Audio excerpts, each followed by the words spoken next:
હા પપ્પા, બસ જો હું નીચે આવું જ છું. હા સાંભળો, હા બોલ. ક્યાં જાવ છો તમે?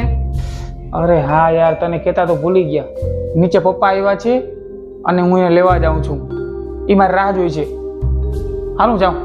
પપ્પા આવ્યા છે અને તમે મને કીધું પણ નહીં? અરે એમાં કહેવાનું શું હોય યાર, પપ્પા આવ્યા છે મળવા માટે તો તારે તો ખુશ થવું જોઈએ. તમારો મગજ તો ઠેકાણે છે ને? શું જરૂર હતી એને તમારે અહીંયા બોલાવવાની? તમારે એકલા પણ મળીને આવવું હતું ને. હવે એ અહીંયા આવી ગયા છે તો મારે આખો દિવસ નોકરાણીની જેમ દોડાદોડી કરવી પડશે. હવે તો બોલાવી લીધા છે ને, શું કરું? મને કાંઈ ખબર નથી. એને બહારથી જ તમે મળીને આવો અને એને ત્યાંથી જ પાછા મોકલી દો. ઘરે લઈ આવવાની એને કોઈ જરૂર નથી. સારું, તો હું એવું કરું.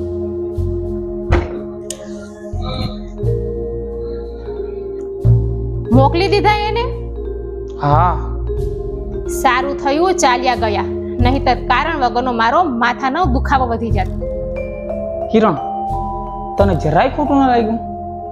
તારા પપ્પા તને આટલી દૂરથી મળવા આવ્યા હતા, તને સરપ્રાઈઝ આપવા માંગતા હતા અને તે એને ઘરમાં પણ ના આવવા દીધા. મારા પપ્પા? હા, તારા પપ્પા જ આવ્યા હતા. એકચ્યુઅલમાં એ તને સરપ્રાઈઝ આપવા માંગતા હતા, એટલે હું એને નીચે લેવા જતો હતો અને તે જ સમયે ના પાડી દીધી. તમે મને કીધું કેમ નહીં કે મારા પપ્પા આવ્યા છે? કીધું તો હતું, પણ હું એ કહેતા ભૂલી ગયો હતો કે તારા પપ્પા આવ્યા છે. કિરણ, તારા પપ્પા વિશે સાંભળ્યું તો ખોટું લાગી ગયું ને? આમ પણ મેં કહી દીધું છે તારા પપ્પાને કે તે ઉપર આવવાની શું કામ ના પાડી. તને એવું લાગતું હતું કે ગામડેથી મારા પપ્પા આવે છે એટલે તે ના પાડી, પણ તને જરાય અંદાજો હતો નહીં કે ગામડેથી તારા પપ્પા તને સરપ્રાઈઝ આપવા માટે આવે છે.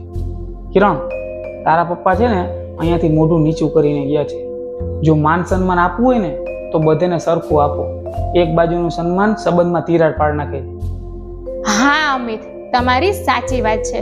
હવે તે હું બંને પક્ષને સન્માન સરખું આપીશ.